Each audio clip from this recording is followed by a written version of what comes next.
Welcome back to part 21 of our 100-part CPC exam series. I am so pumped you're here. Make sure to like, share, and subscribe to Decode Healthcare with Harshal. Today, we're diving into a crucial explainer where we set a massive goal, mastering secondary diagnosis codes.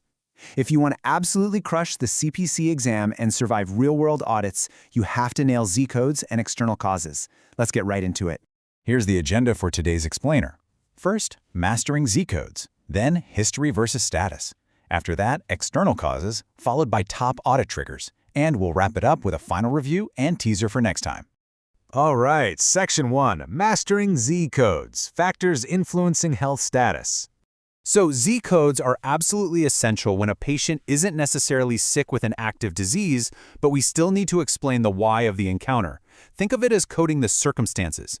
For example, if someone comes in for a routine preventive exam, boom, you're reporting 000.00. Or if they're showing up for a round of chemotherapy, that's Z51.11. These codes capture those crucial factors influencing health status and contact with health services. Now look at this next concept. There's a strict binary contrast you've got to memorize. You must separate asymptomatic screening encounters from diagnostic encounters. If your patient has 0 symptoms and you're just checking for a disease, you use a screening Z-code. But the absolute second signs or symptoms are present, or a diagnosis gets confirmed during that visit, the rules completely flip. You drop the screening code and must code those clinical findings instead. Moving on to Section 2, History versus Status, Past versus Present. Listen, this is one of the most common traps on the exam. History means the condition is 100% gone. A perfect example, a personal history of a completely eradicated neoplasm, which falls into the Z85 category.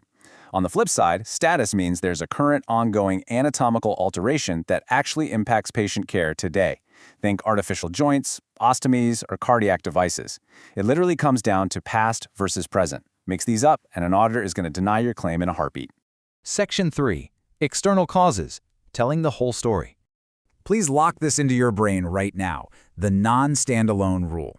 External cause codes, which you'll find in the V0 through Y99 range, are strictly secondary. Let me repeat that. You can never, under any circumstances, report them as the primary diagnosis. No way. They exist solely to supplement your primary code and give more context. So, to paint a highly specific picture for things like workers' comp or public health reporting, we use 4 core dimensions.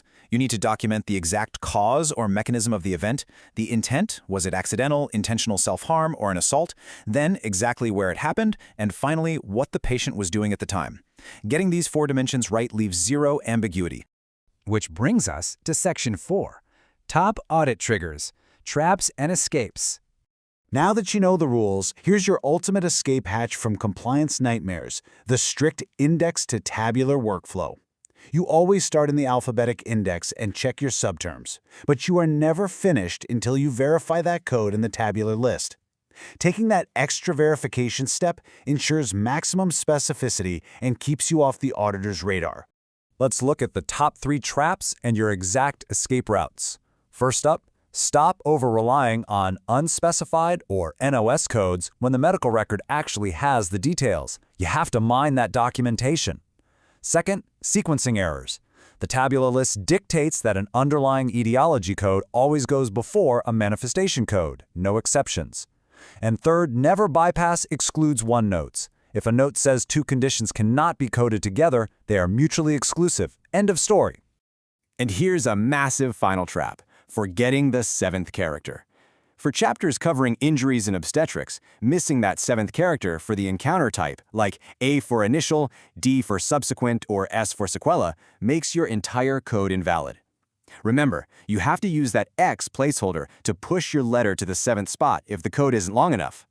Section 5, Final Review and Teaser, your 1-page cheat sheet. Let's do a rapid-fire summary so you can screenshot these takeaways for your studies. Z-codes are your go-to for status, screenings, and routine exams. History means the condition is entirely resolved, while status means it's current. External causes, always secondary, and you need to detail the cause, intent, place, and activity. And finally, avoid those unspecified codes. Strictly follow excludes one notes and always sequence your etiology first. So you've officially mastered these diagnosis coding rules. But are you ready to conquer the next hurdle? In Part 22, our next explainer will dive into CPT coding system basics, covering its structure, conventions, appendices, and a full category overview. You absolutely won't want to miss it. Keep studying hard, and I'll see you in the next one.